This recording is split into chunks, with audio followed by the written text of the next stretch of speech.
And joining us today to talk markets heading over this 4th of July holiday weekend, Kevin McNew, Chief Economist with Farmers Business Network. Kevin, great to have you back on the show. How are you, sir? Thanks, Jesse. Good to be back. I'm doing well heading into this 4th of July holiday. Unfortunately, the market's a little ugly today, right?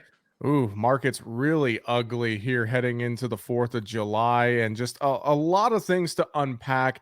I know ahead of the USDA reports this past Thursday, FBN, you guys released your acreage estimates, and then, we got the USDA numbers. Can you recap some of those acreage estimates that you guys got with Farmers Business Network and how you got those estimates, Kevin? Yeah, we've this is our second year and fourth big acreage report that we've done, and I got to say we're doing pretty good at this.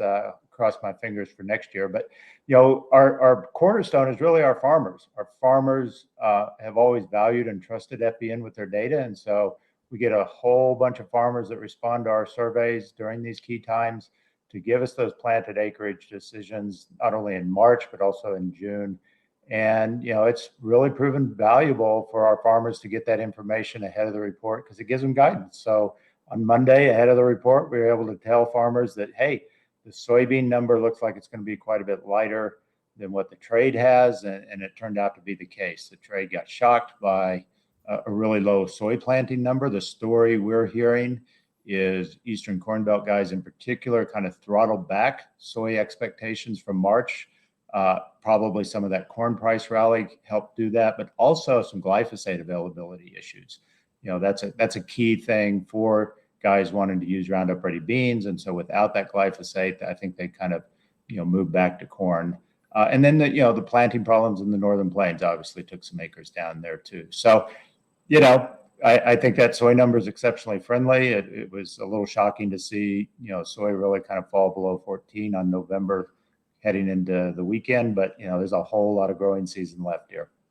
Very, very true. Well, and that soybean number you mentioned that seemed to be the headline surprise on Thursday to the trade. But it almost feels like as well, we look at everything in the grains, corn, beans, wheat, and all the just kind of this bearish freight train that wrapped up our week, it felt like. And we've been seeing this liquidation, a lot of this fund liquidation. I know some of it's tied to the outside market worries, the economy worries, et cetera, et cetera. Do you get that sense when you look at things here over the holiday weekend that a lot of that outside market pressure helped to kind of fuel some of this downward momentum here, Kevin? I guess I've been in this business both as a farm kid growing up in the 80s and as an economist and analyst and trader for 30 plus years. So you see these ebbs and flows. And the biggest thing I tell farmers is, did the fundamentals change? And that's always what I'm looking for in a day like this. Did the fundamentals change? And the answer is no. Nothing today was a fundamental shift. Did we suddenly lose demand? Did we suddenly get more supply? No, what we got, as you mentioned, is a lot of fund liquidation, a lot of speculation that the economy is shifting and tanking. But what does that mean for agriculture? If we go into a recession, how does that translate into corn, bean prices? Well, the most direct impact I'm worried about is energy prices. If energy prices start to collapse, say like they did in 2008, we had $140 barrel crude. And then finally, that throttled back China's massive buying program for crude oil. Once that happened and we reached that kind of inflection point on crude, then corn and bean prices really collapsed as a result of that. But we don't see that today. Today, crude's up a little bit. It's not really wavering. There's no signs on the horizon that the energy problems we have today are going to resolve themselves quickly. So my take is, go enjoy your 4th of July holiday. It's going to be a much different Tuesday morning when we come back. And we've got weather problems that are pretty pronounced going forward. We do have weather problems, that is for sure. One other thought I wanted to ask you on the acreage side, and maybe you could speak to this a little bit from what you heard from farmers with the FBN numbers, but diving deeper into, say, corn acreage and some of the changes that USDA had on Thursday. Plus 500,000 acres of corn in Minnesota, no change in Illinois, Indiana, Nebraska, some big corn producing states. Some of those numbers really stuck out to me, Kevin, as I dove deeper into that report. It almost seems It almost seems like something's amiss there a little bit. Well, that first state you mentioned is a state that I scratched my head on a lot in March because we did not agree with their big drop in Minnesota corn acres in March. And so we did our resurvey in June, and Minnesota farmers again said, yeah, we didn't grow a substantial less amount of corn than we did in 2021. So we stuck by our guns, and we actually increased our corn acre estimate by 400,000 from the USDA in March. And of course, USDA got to that number again. That's called sampling bias, Jesse. If you had a statistics class, that old guy up in the front of the room probably talked about you got to have a representative sample to draw conclusions. And I'm going to call that a sampling bias issue that maybe USDA had in March. But that, the end result is, we probably are north of 90 million acres here just by a touch. I know as well, Kevin, a lot of growers, there's a lot of talk in the trade about the lack of open interest and also the on farm stocks as well that we've seen. A lot of farmers just hanging on to grain because, for lack of a better term, they don't need the cash flow right now. They have plenty in the bank. And I think that's something of note as well that we maybe have to watch on the cash side. If our basis starts eroding, could that force some more grain out of bins, Kevin? Yeah, I mean, you're right. Basis is white hot right now.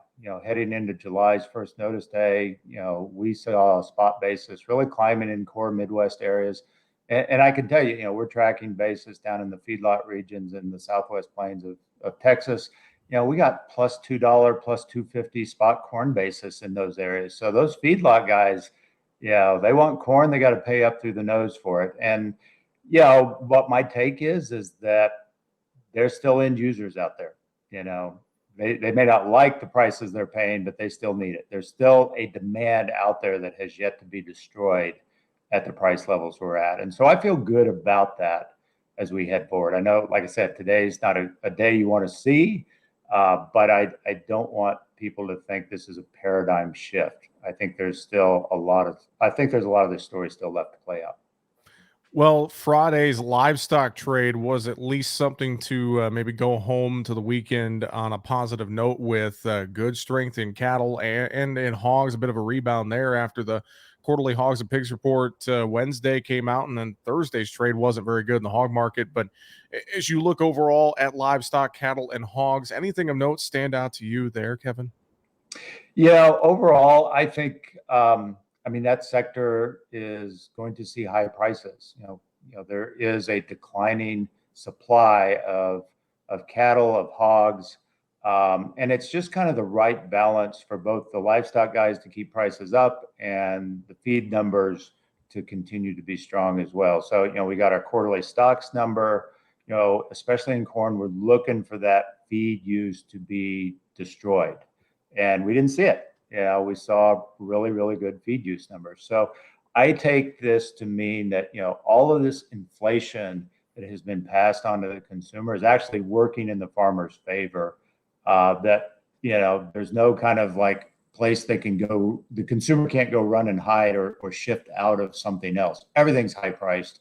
They're not really throttling back. We're not seeing it not only at the food store, we're not seeing it at the gasoline pump. So we'll see. I mean, I know people are worried about demand destruction, but I haven't seen anything yet that has me concerned.